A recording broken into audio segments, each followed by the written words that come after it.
আপনারা যারা direct keyboard থেকে ভলিউম কমাতে পারছেন না বা বাড়াতে পারছেন না এবং ব্রাইটনেস কমাতে পারছেন না বাড়াতে পারছেন না, এ পাশে আছে হলো স্ক্রিনশট দেওয়ার বাটন।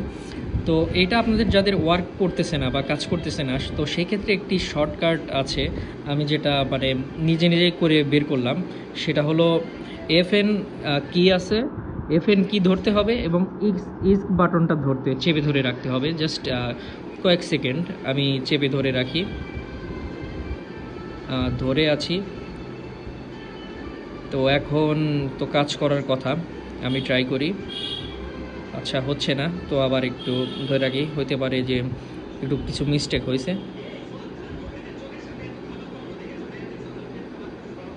আচ্ছা, এই যে এবার দেখেন, এবার কিন্তু কম বেশি হচ্ছে। এই যে ব্রাইটনেস কমাচ্ছি, কমছে। এবার দেখি স্ক্রিনশটটা নেওয়া যায় কি না। এখন এই যে স্ক্রিনশট নেওয়ারও অপশন চলে আসছে। তো ধন্যবাদ সবাইকে, এটা করলে আপনাদেরও কাজটা হবে।